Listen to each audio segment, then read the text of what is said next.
Hi this is Prabhat Ranjan. स्वागत करता हूं आज की इस नए यूट्यूब वीडियो में। क्योंकि आज है 7 जनवरी 2025। आज हमारे इस यूट्यूब चैनल के पूरे 3 साल पूरे होते हैं। यानी कि आज हमारे इस यूट्यूब चैनल का 3rd एनिवर्सरी। और हर 7 जनवरी को हम एक वीडियो अपलोड करते हैं जो डेडिकेटेड होता है, जिसमें हम चर्चा करते हैं कि बीते 1 साल में हमने क्या कुछ किया, कुछ खट्टी मीठी यादें हम डिस्कस करते हैं, शेयर करते हैं और आगे आने वाले समय में हम क्या कुछ करने वाले हैं उसकी एक झलक देखने की कोशिश करते हैं। काइंड ऑफ गोल या रेजोल्यूशन कह सकते हो। इसी के साथ इस साल के हमने इस वीडियो में एक और सेगमेंट ऐड किया है Q&A का, जिसके लिए मैंने इंस्टाग्राम स्टोरी लगाया था कुछ दिनों पहले कि अगर इस Q&A सेक्शन के लिए कुछ आपके पास सवाल हैं, वो सारी चीजें आप पूछ सकते हो। तो यही सारी चीजें हम आज के इस वीडियो में देखेंगे, समझेंगे, साझा करेंगे। ये वीडियो डेडिकेटेड होता है मेरे लिए, मेरे और हमारे इस YouTube चैनल के चाहने वालों के लिए, जिसे इन फ्यूचर कभी भी अगर एक झलक देखना हो, वापस से कुछ यादें ताजा करनी हो, जो शुरू से लगे हुए हमारे चैनल के साथ मैं हूं या बहुत सारे हमारे ऑडियंस भी है शुरू से लगे हुए हैं हमारे चाहने वाले, कि हमारा क्या कुछ सफर किस समय कैसा रहा, तो हमारे पास कुछ याद करने के लिए यादें हों। तो चलिए आज के इस वीडियो में आगे बढ़ते हैं। तो सबसे पहले अगर हम बात कर ले कि हमने इस साल क्या कुछ किया, तो इस साल हमने बहुत कुछ किया। इस साल हमने सबसे बड़ी बात जो की वो engineering college review video series जो 2 साल पहले चालू हुआ था, उसे पूर्ण विराम कहूं या कुछ समय के लिए, अभी मुझे नहीं पता पूर्ण विराम या कुछ समय के लिए, अभी हमने उसे रोक रखा है। क्यों रोक रखा है भैया? क्योंकि जितने इंजीनियरिंग कॉलेज हो सकते थे मेरे एंड से, टॉप और मिडिल लेवल के, टीयर 1, टीयर 2, टीयर 2.5, कुछ हद तक टीयर 3 भी जो पॉपुलर कॉलेजेस हैं, उन सभी का हमने रिव्यू वीडियो अपलोड किया, जिसमें जितने डिटेल्स हो सकते थे। यानी कि आप एक 8 से 10 मिनट का वीडियो देखो और आपको मैक्सिमम से मैक्सिमम डेटा उस कॉलेज का पता चल सके। किसी भी इंटरनेट पे और जो रिसोर्स अवेलेबल है उनके कंपैरिजन में सबसे ज्यादा हेल्पफुल हो, ये हमने पूरी कोशिश की। तो ये जब सीरीज आपके पास, मुझे लगा कि अब इससे ज्यादा कॉलेजेस करना मतलब सीरीज खींचने जैसा मुझे लग रहा है, वहां पे हमने इस पे पॉज किया हमने इस सीरीज को, और उससे हम आगे हम बढ़े हैं। क्या कर रहे हैं हम अभी वो तो आप देख ही रहे हो। इसके ऊपर कैसे आए, क्या हुआ, इसके पहले कुछ और भी चीजें हैं और हमने क्या किया, सारी चीजें पहले डिस्कस करते हैं। इसके पहले हमने, पहली बात तो हमने engineering college review video series का यूट्यूब पे ही नहीं, मतलब यूट्यूब पे ही देख लो, किसी भी चैनल कंपैरिजन में सबसे बड़ा लाइब्रेरी क्रिएट किया। दूसरी बात, आईआईटी जेई के साथ साथ बहुत सारे और कॉम्पिटिटिव एग्जाम्स ले लो तो इनका सबसे बड़ा बुक रिव्यू का लाइब्रेरी क्रिएट किया। आपके लिए हर बजट में, हर पर्पज के लिए क्या कुछ किस प्रकार के लैपटॉप हो सकते थे, उसका भी एक अच्छा खासा वास्ट लाइब्रेरी क्रिएट किया। इसके बाद और भी कुछ चीजें, कैलकुलेटर वाला सीरीज हमारा पिछले साल चला था, और अगर देख लो तो इस साल हमने और क्या किया, आपके लिए इंजीनियरिंग कॉलेज में अगर आपको एडमिशन लेना हो, इसमें सहूलियत मिले, आपको कुछ मदद चाहिए, इसके लिए एक वास्ट रेंज ऑफ आपके पास हमने सर्विसेज प्रोवाइड कराए, हमने चालू किया है, जो अभी भी चल रहा है। जब आपके वापस से इस साल इंजीनियरिंग कॉलेज के एडमिशन चालू होंगे, वापस से अभी भी अगर आपको हेल्प लेना हो ले सकते हो, लेकिन मेन समय वो रहेगा हमारा इंजीनियरिंग कॉलेज के एडमिशन वाला समय। अगर अभी भी आपको हेल्प चाहिए, चाहे तो आपको पूरे आपके जोसा सीसम में जितने ऑप्शंस होते हैं सबका रैंक चाहिए होता भैया, इस रैंक पे कौन सा मेरे पास किस, मतलब बेस्ट प्रेफरेंस ऑर्डर क्या हो सकता है, कुछ भी 1-to-1 डिस्कशन करना हो, किसी भी कॉलेज में कंफ्यूज हो, बहुत सारी चीजें, कुछ फ्री एंड कुछ पेड सर्विसेज आपके लिए लॉन्च कर रखी है हमने। इसी के साथ हमने इस साल जो सबसे बड़ा काम किया है कि अपने जितने भी सीरीज चल रहे थे उन सब चीजों को कुछ समय के लिए, या फिर मुझे पता नहीं कुछ समय के लिए या कितने समय के लिए, रोक कर प्रॉपरली आईआईटी जेई सेगमेंट में वापस से कदम रखा है हमने, लेकिन कुछ एक अलग तरीके से। वापस से मतलब भैया क्या हुआ? वापस से का मतलब यह है कि जब हमने इस पूरे चैनल की शुरुआत की थी वो आईआईटी जेई सेगमेंट ही था। 100-150 वीडियोज क्रिएट करने के बाद, स्ट्रैटेजी, गाइडेंस, इंपॉर्टेंट चैप्टर, बहुत कुछ क्रिएट करने के बाद मुझे लगा वापस से वीडियोज रिपीटेटिव हो रही है, इस सीरीज को खींचा जा रहा है, तो मैंने आईआईटी जेई सेगमेंट को वहीं रोक दिया था।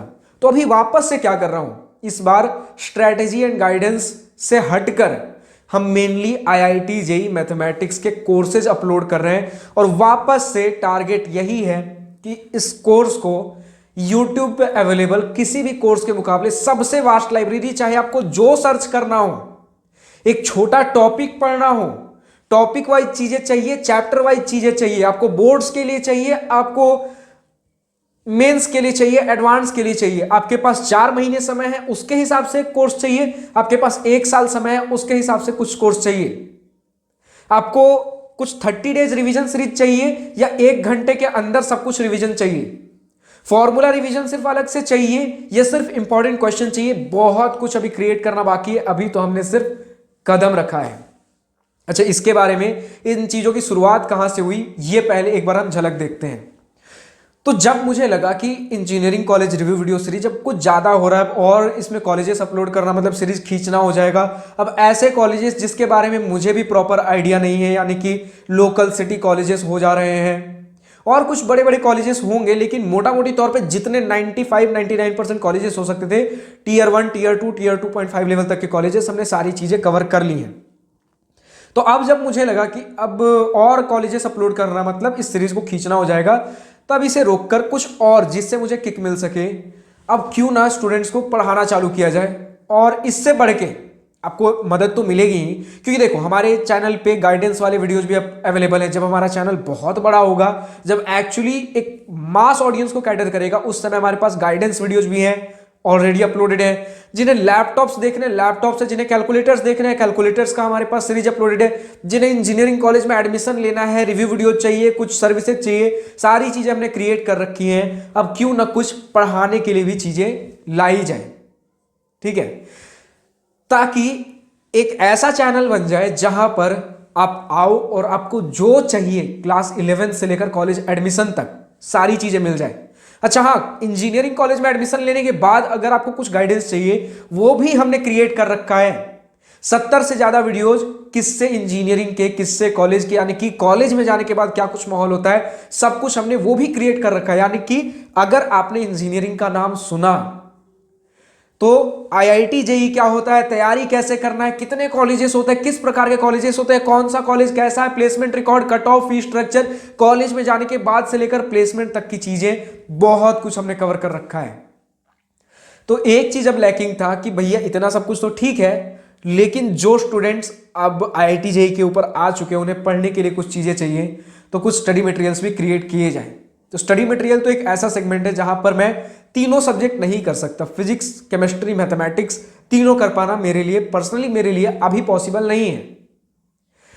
देखो, इम्पॉसिबल जैसा तो कुछ नहीं होता, लेकिन ऐसा है ना कि पहले किसी एक सब्जेक्ट को ढंग से क्रिएट किया जाए, फिर दूसरे सब्जेक्ट पे चले। तो मैंने सोचा अब क्या किया जाए, फिजिक्स, केमिस्ट्री की मैथमेटिक्स। तो पर्सनली जो मेरा फेवरेट था वो इस सीक्वेंस में था, फिजिक्स, मैथमेटिक्स, केमिस्ट्री, क्योंकि फिजिक्स को मैं कहीं ना कुछ कहानी, एनिमेशन, विजुअलाइज करके चीजों को समझा सकता हूं, ये मुझे लगा ये पॉसिबल है। बट जब मैंने ये पोस्ट किया तो स्टूडेंट्स ने बोला ऑलरेडी भैया बहुत सारे स्टडी मटेरियल्स अवेलेबल है यूट्यूब पे। बट कहीं ना कहीं मुझे पता था कि एक टीचर के लिए हमेशा स्पेस है, ठीक है। एक जब नया स्टूडेंट आता है उसे, उसके लिए सारे ही चैनल्स नए हैं, वो हर चैनल को देखेगा, और एक हर टीचर अपना स्पेस बनाता है, हर टीचर का अपना एक ऑरा होता है, हर टीचर का अपना, जिसके साथ स्टूडेंट जिस वाइब के साथ कनेक्ट कर पाते हैं। तो मेरे लिए भी कहीं ना कहीं जगह बनेगा। बट स्टिल एक सवाल जो मुझे लगा पूछ लेना चाहिए स्टूडेंट से कि आज आप, क्योंकि मेरे तैयारी किए हुए समय हो चुका है, आज आप जो यूट्यूब पर हो, ठीक है, फिजिक्स के लिए, केमिस्ट्री के लिए, मैथमेटिक्स के लिए, सबके लिए कहीं ना कहीं कुछ ना कुछ चीजें अवेलेबल है। बट अगर आपको बताना हो सबसे ज्यादा चीजें किसके लिए अवेलेबल है और कहीं ना कहीं किसके लिए चीजें ज्यादा लैकिंग है, यानी कि अगर मुझे बनाना हो, अगर तीनों में से चुनना ही पड़े तो मुझे कौन सा सब्जेक्ट चुनना चाहिए, तब स्टूडेंट्स ने फिजिक्स, केमिस्ट्री, मैथमेटिक्स तीनों का अगर बताऊं तो 50% से ज्यादा मैथमेटिक्स के ऊपर चला गया।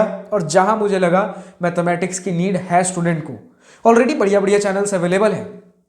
बट अगर मुझे तीनों में से कुछ पिक करना ही था एक अपने लिए, कि हमारे चैनल पे कुछ एक कंटेंट हो और कहीं ना कहीं कुछ ऐसे स्टूडेंट्स जो हमारे कंटेंट को एक्सक्लूसिवली, हमारा कंटेंट उन्हें मदद कर सके, कुछ तो अपलोड करना ही था।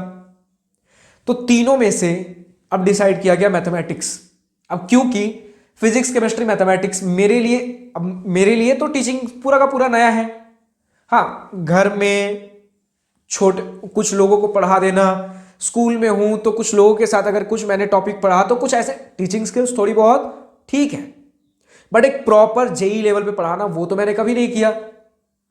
ठीक है, तो इसके लिए मैंने बस सोचा कि किसी एक सीरीज के साथ चालू किया जाए।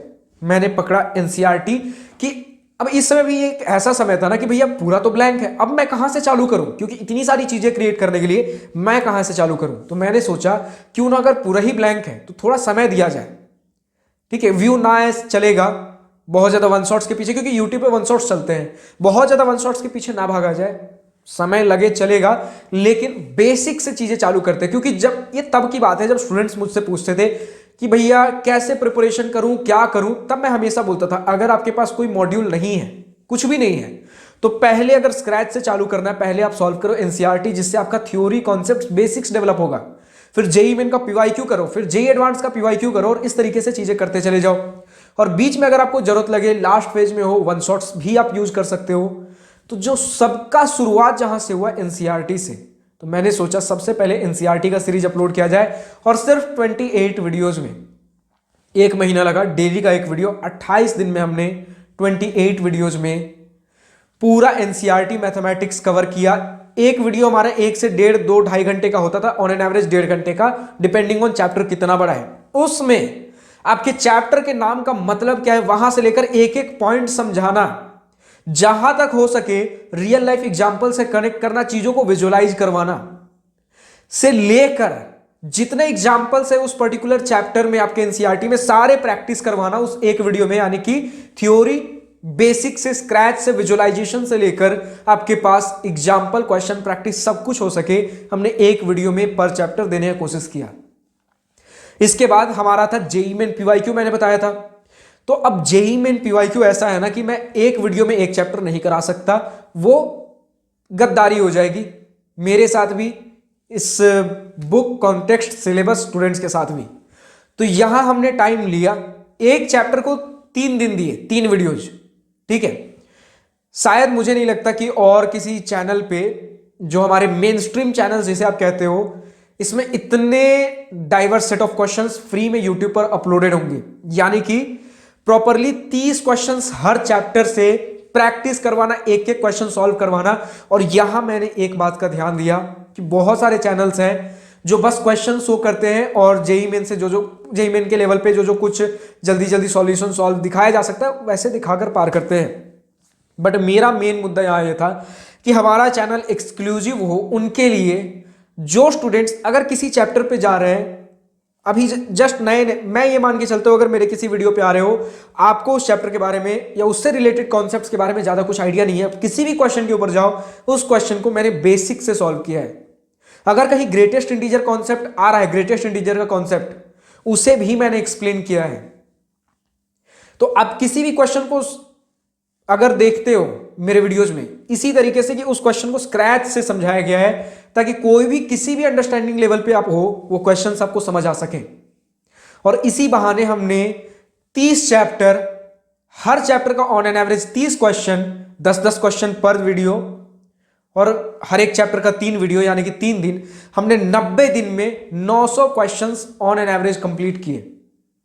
और जो हमारा एनसीईआरटी वाला सीरीज था उसमें ऑन एन एवरेज पर चैप्टर, उसमें भी 20 से 30 क्वेश्चन हुआ करता था, जिसमें 27-28 एनसीईआरटी से अगर देख लो, इसी प्रकार के कुछ चैप्टर से, तो उसमें भी लगभग आपके 900 क्वेश्चंस, वहां 900 क्वेश्चंस, यहां 900 क्वेश्चंस।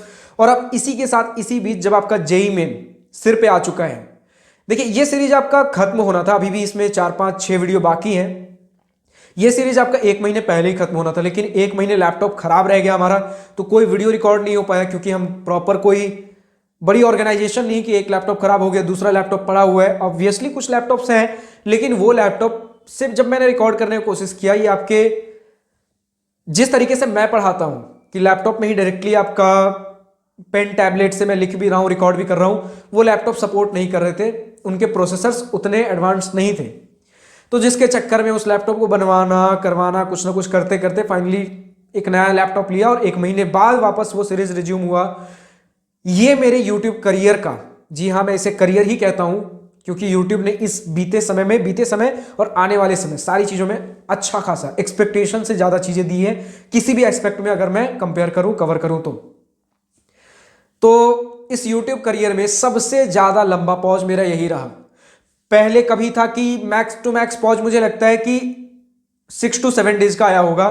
फिर उसके बाद धीरे धीरे हम 1 से 2 दिनों से ज्यादा गैप नहीं लेते थे, और यहां 1 महीने गैप, मैं जानता हूं किस तरीके से मैंने 1 महीना पार किया था।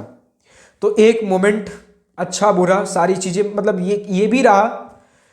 और इसी बीच कुछ और रियल वर्ल्ड प्रॉब्लम्स भी हमारे सामने आए, जिसे एज ए सॉल्यूशन अगर कभी मुझे पेश करना हो दुनिया के सामने, एज ए बिजनेस कभी कुछ पेश करना हो, कुछ और चीजें भी इस दौरान मुझे मिली हैं।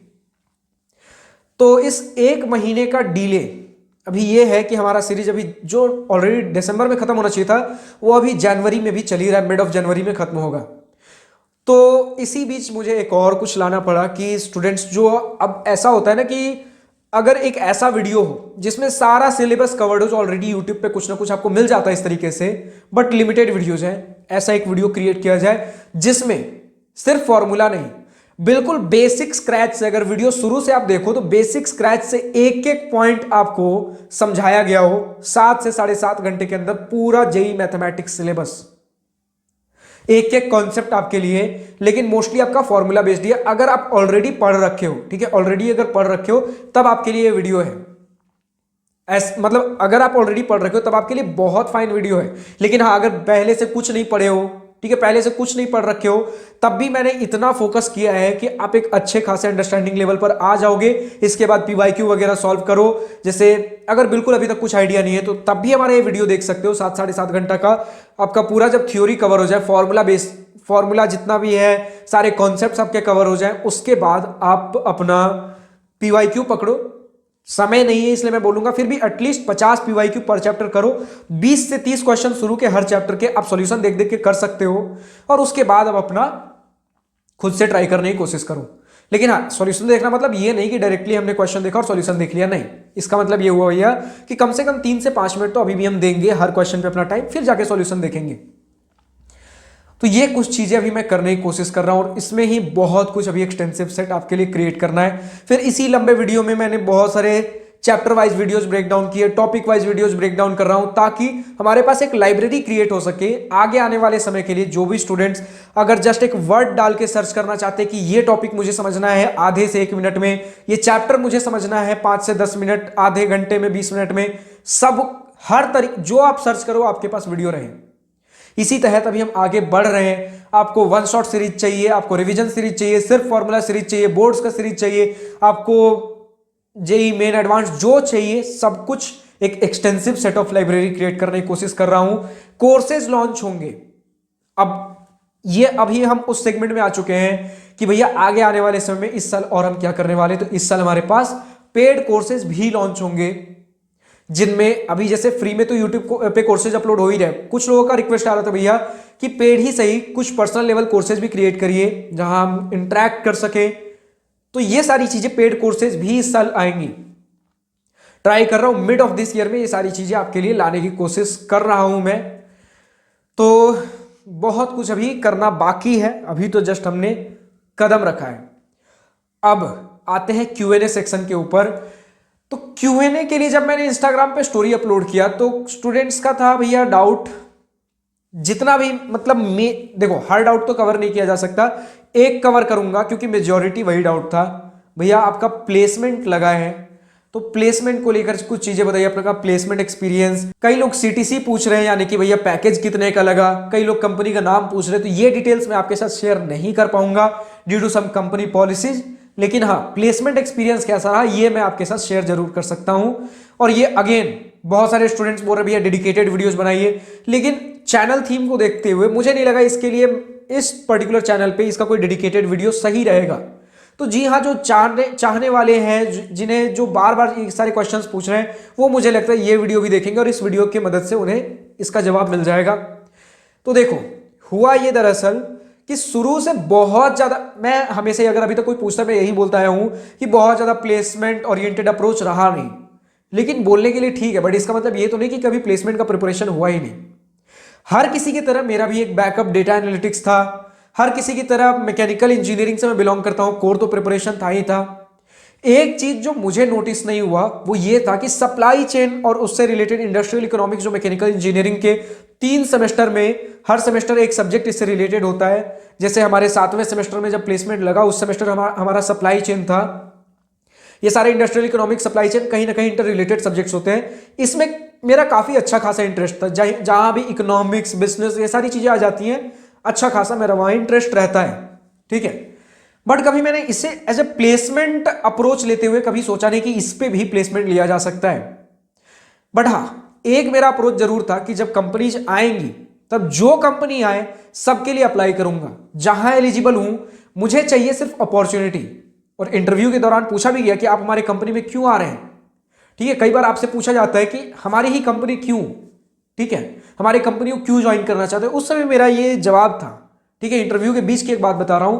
उन्होंने पूछा कि आप हमारे कंपनी को क्यों ज्वाइन करना चाहते हो, तो एक बहुत ही सीधा सटीक और ऑनेस्ट आंसर मैंने ये नहीं दिया कि ये नहीं था कि मतलब आपका कंपनी मतलब ये आपका कंपनी वो, क्योंकि वो फेक आंसर दिख जाता है। एक थोड़ा अलग आंसर सीधा मैंने बोला कि मैं हूं एक अपॉर्चुनिस्टिक पर्सन। अगर आप मेरे पास्ट रिकॉर्ड को देखो, और यहां मैंने यूट्यूब वाली बात को भी खुलकर रखी कि मैं अभी बचपन से ये कभी ये मुझे जो अपॉर्चुनिटी थी का मैंने वो ग्रैब किया। तो अगर मैं आपके कंपनी को देखूं तो मैं बहुत सारे कंपनीज में अप्लाई कर रहा था, जो कि एक ऑनेस्ट आंसर है। उन्हें भी पता है प्लेसमेंट सेशन चल रहा है, बहुत सारे कंपनीज में अप्लाई कर रहे होंगे। देखो, कंपनी देख के भी ये सारे जवाब बनते हैं। इस कंपनी को देखते हुए मैंने यही बोला कि बहुत सारे कंपनी आ रहे हैं, मैंने सब में अप्लाई किया, लेकिन यहां मैं थोड़े अपने इंटरेस्ट को भी ध्यान में रखता हूं। ये सारी चीजें मैंने कही। तो उस हिसाब से जब सप्लाई चेन के रिगार्डिंग जब मेरे पास कंपनी आई तो सप्लाई चेन मेरा एक काफी इंटरेस्टिंग डोमेन रहा है। तो उस हिसाब से मुझे लगा ये कंपनी मेरे लिए काफी बेहतर हो सकता है। और जब इस कंपनी का आपका प्री प्लेसमेंट टॉक होता है बहुत सारे कंपनीज का, जिसमें बताते हैं कंपनी क्या है कैसा है, तो इसमें बताया गया था कि आपके इस कंपनी में आप डिफरेंट प्रोजेक्ट्स पे काम करोगे, क्योंकि ये कंपनी हमारे अलग अलग फील्ड्स में काम करती है, कभी इस पे कभी उस फील्ड में। तो ये मुझे काफी बढ़िया लगा, क्योंकि अगर आप मेरे पास्ट रिकॉर्ड को देखो तो मुझे अलग अलग चीजें ट्राई करनी काफी पसंद है। तो इन बहाने से अब मैं जस्टिफाई कर रहा था कि ये कंपनी मेरे लिए बेस्ट क्यों है। क्योंकि ये सीधा आंसर देना भी कि मैं अपॉर्चुनिस्टिक हूं कहीं ना कहीं नेगेटिव पॉइंट हो सकता है। आपको ऑनेस्ट होते हुए दिखाना होता है कि हाँ आपकी कंपनी मेरे लिए बहुत सुटेबल है। ऐसा नहीं कि कल को कोई दूसरी कंपनी आई और मैं भाग जाऊंगा, ठीक है। ये सारी चीजें हमें कंसीडर करके चलनी पड़ती हैं। इस पॉइंट को और ऐड ऑन करते हुए कि दूसरी कंपनी से बेटर पैकेज देगी, मैं भाग नहीं जाऊंगा। इसके लिए मैंने और ऐड ऑन किया कि अगर मेरे यूट्यूब करियर में चलो तो भले ही कोई सीरीज मतलब अगर मैं समय दे रहा हूं, परफॉर्म करे या ना करे, बट मैं अपना फुल टाइम जितना उसे ऑनेस्टी के साथ देना चाहिए मैं देता हूं। फिर वहीं से कुछ एक निष्कर्ष पे आता हूं। तो एक फुल टाइम जो कंपनी डिमांड करती है, जितना हो सकता है मैं इस कंपनी को देने की कोशिश करूंगा। तो इस तरीके से हमारा इंटरव्यू प्रिपरेशन नहीं, इंटरव्यू एक्सपीरियंस, जो आप जानना चाहते थे क्या कुछ इंटरव्यू एक्सपीरियंस रहा, इस तरीके से चीजें चली, ठीक है। ऐसा नहीं था कि हाँ मतलब, क्योंकि कई लोग पूछते हैं कि भैया आपने प्लेसमेंट का क्या अप्रोच रखा है। पहले भी लोग पूछते थे, मैं यही बोल देता बात टालने के लिए कि बहुत ज्यादा प्लेसमेंट ओरिएंटेड अप्रोच मेरा नहीं है। लेकिन ये तो है ना, बैकअप के लिए डेटा एनालिटिक्स होगा, जो कि नहीं हो पाया, ठीक है। इतना यूट्यूब के चक्करों में मैकेनिकल भी हो, डेटा एनालिटिक्स भी हो, ये सारी चीजें, डेटा एनालिटिक्स मैंने बैकअप रखने का सोचा था लेकिन डेटा एनालिटिक्स नहीं हो पाया, ठीक है। बट मैकेनिकल कोर वो तो था ही अपना, तो वो मेरे पास था हाथ में। और सप्लाई चेन की कंपनी आई तब मुझे रियलाइज हुआ कि हाँ ये मेरा फील्ड है। और वो जब कंपनी आई नहीं है तब मुझे रियलाइज हुआ, तब जाके इस कंपनी में मैंने अप्लाई किया और चीजें आगे बढ़ी। और एक्चुअली चलो इस बहाने से आपको ये पता चल गया मेरा सप्लाई चेन का रोल है। तो एक तरीके से अननोइंगली जो मेरे लिए बेस्ट हो सकता था, तभी कहते हैं ना जो होता है अच्छे के लिए होता है। मैंने भली बहुत कुछ प्लान ना किया हो, लेकिन एक तो था ना कि प्लेसमेंट के लिए बैठ रहा था, और जिस फील्ड में मुझे चाहिए था, जो फील्ड मेरे लिए इंटरेस्टिंग था, वहीं कहीं ना कहीं प्लेसमेंट लगा है। कंपनी के भी कुछ पॉलिसीज ऐसे हैं जो मेरे लिए कंपनी को बेस्ट बनाती हैं। और इसी के साथ अगर हम बात करें कि भैया क्या ये आपका पहला कंपनी था जिसमें आपने अप्लाई किया, दूसरा कंपनी था, क्या था, तो नहीं, ये मेरा पहला कंपनी नहीं था जिसमें मैंने अप्लाई किया था।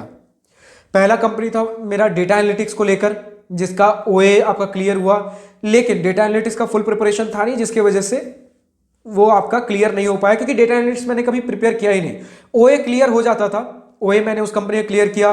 फिर और कुछ कंपनीज आए जो कभी डाइवर्सिटी हायरिंग के नाम पे छांट के चले जा रहे हैं, तो कभी सीजी बैरियर पे छांट के चले जा रहे हैं, क्योंकि मेरा सीजीपीए 8 से ऊपर नहीं है।